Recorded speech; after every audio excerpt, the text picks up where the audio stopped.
Шын көңілмен беру деген не? Немесе молшылықты қолдайсыз ба? Құрметті досым, мен қазір ғана жарнама генийі, жомарт жан, шүктерге қызығушы, дәрігер Пол Хартейниенмен телефонда сұхбаттастым.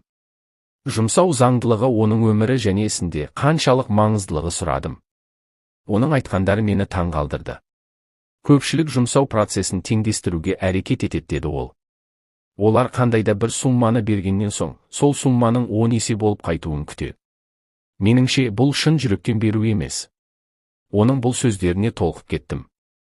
Онда қалай ақшаны шын көңілмен бере аламыз, сұрадым мен.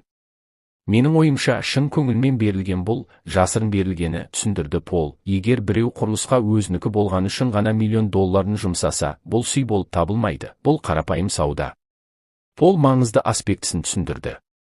Есімде, бір күні әлдекім электрон поштама хат жолдап, достарына ақша беруін айтып, егер ол адам алмай қойса, не істеу керектігін сұрады. Сол кезде мен ойлап, осы жауапты қайтардым. Досыңыз не үшін ақша дәл сізден келгенін білуі керек. Мұны сыр сақтауыңыз мүмкін емес пе?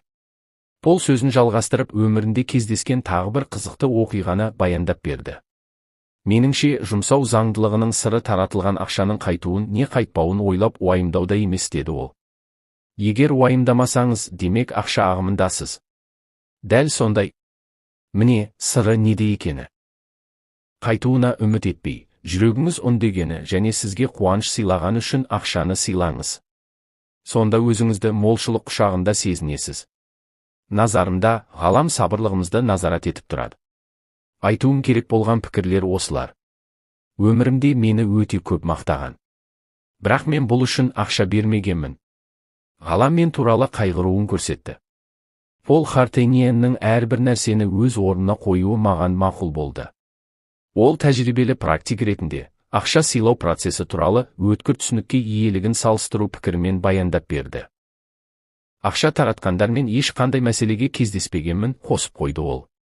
Егер атақ абырой үшін немесе 10 есе қайтуын қалап ақша берсеңіз, онда сіз демеуші болмағаныңыз, бәлкім, қатеге жол қойғаныңыз деді ол.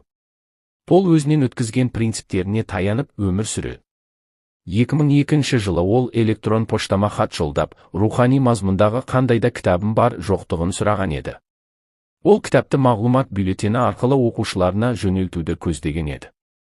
Пол оларға әр кезде ақша табу жолдары туралы кеңестерін және жарнамаларын жөнелтіп тұруы жөнінде жазған еді. Сол уақытта да ол оқушыларына рухани азық сыйламақшы болған еді. Мен оған алғашқы орындағы руханият маркетингі кітабымның электрон вариантын сыйладым. Пол өз жанкүйерлеріне мекен жайымды берді.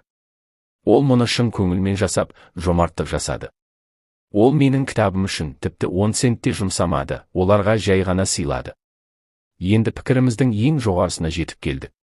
Сол уақытта Полдың 76 мың оқушысы бар еді. Демек оның сыйы, әлбетте менің де өте көп адамдардың өміріне кіріп барды. Пол оны шын жүректен сыйлаған еді. Әлбетте мен де шын көңілмен берген едім. Ол бізге қандай қайтады, белгісіз. Бірақ қайтады. Сіз де сыйлайсыз ба? Даму заңдылығындағы алғашқы бітім, жұмсау тұрмысымызға судай сіңіп кеткен. Бірақ біз сандар және есептеулер көмегімен теңгерімді сақтау және пайданы шамалап көруге үміт байламауымыз керек. Біз қайтуын күтпестен жұмсауға борышкерміз. Эрнест Уилсон, ұлы физик.